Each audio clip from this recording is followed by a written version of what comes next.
Let's go ahead and start off the service singing a song, He Set Me Free. He set me free, yes, He set me free. He broke the bonds of prison for me. I'm glory bound, my Jesus to see. To God, He set me free. He set me free, yes, He set me free. He broke the bonds of prison for me. I'm glory bound, my Jesus to see. Singing glory to God. Pastor Kevin Alexander, would you open us in prayer, please?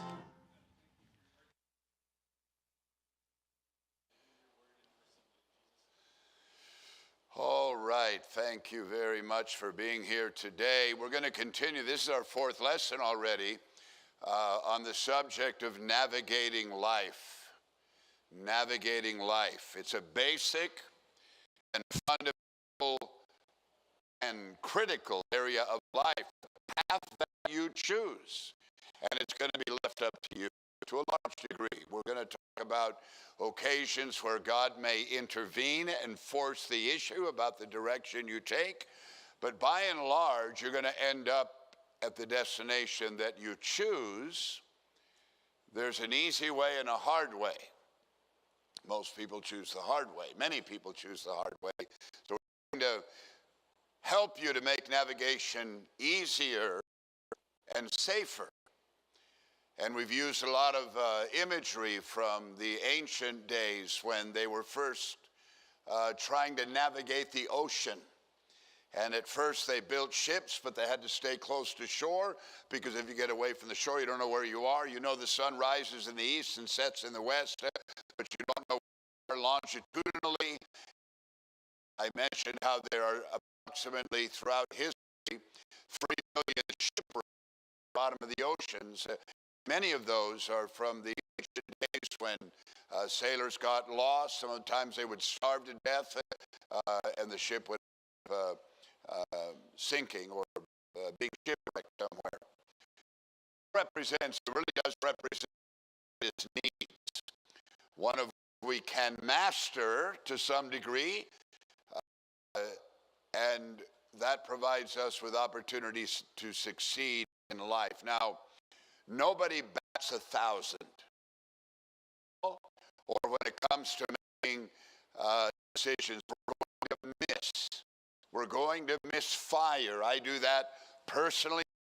Sometimes I can do that with the church, about a direction that is chosen, and we find out we should have turned right instead of turning left.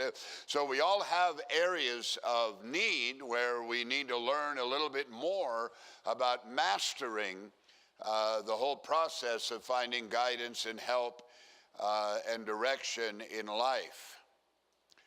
And some of the most common areas where people struggle has to do with the decisions that you make. Do I take the job or not? Do I marry that woman or that guy or not? How many children do we have? What do I invest my money in? Is it the right time to start a business and quit my job, and so forth? So there's a lot of major decisions, and I think I shared in a previous message about how that by the time you're 70, you will have made 1,588,700 decisions on average. Now, all of those are not, life-altering decisions. Some of them are, they're innocuous. They don't have a consequence necessarily. But many decisions do. And a lot of the decisions you make in your life don't seem to be a big deal or have a big consequence, but they end up having a big consequence. I think I told you the story, one of the books that I'm reading called Navigating Life. The author shares the story about how he had been a Christian for about 6 months in college, invited to a party with some friends one evening, but he knew he should study. But he was torn between the two. He ended up doing right, studying, and through that decision, he ended up meeting his future wife, who became the mother of 6 of their children in ministry, serving God together. So that seemed like a fairly, he chose to do the proper thing, and through that, God provided guidance and an area that we need to think about and we need to take seriously. How you make, the kind of choices that you make in life. Who's you? Are you getting advice?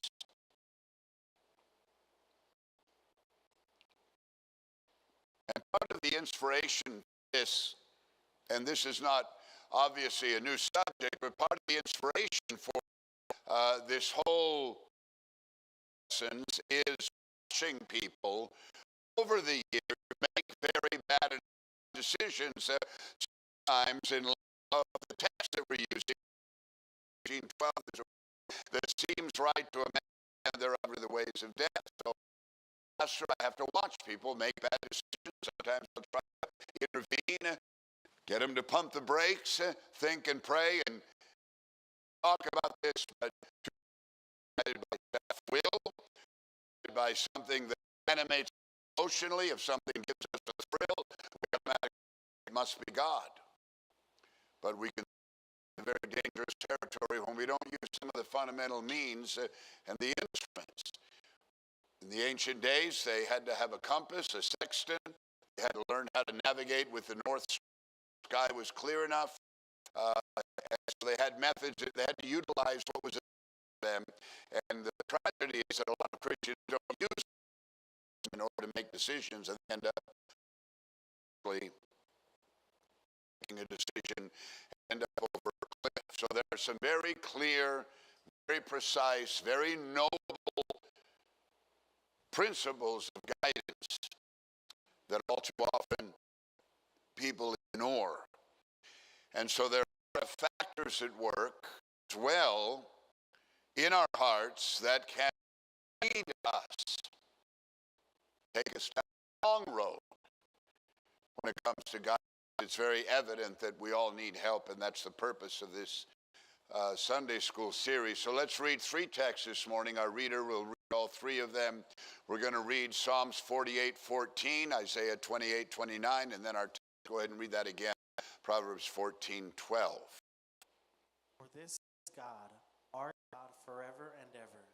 He will be our guide even to death. All right, so there's a word, and we're going to find many different words that are used in the Bible to indicate this whole idea of navigating life. And in that word, he uses the word, the Lord will be our guide even to death. You need a guide.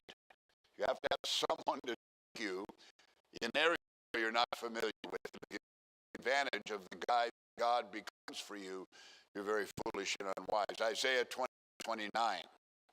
This also comes from the Lord of hosts, who is wonderful in counsel and excellent in guidance. Again, guidance, excellent counsel, wonderful Father in counsel, which is what you need. You need an outside source to your life in order to provide you with guidance. And then read that Proverbs. There is a way that seems right to you, but its end is the way. All right, look at the very real. We've talked about this already in some general terms, and I want to make a few more on that.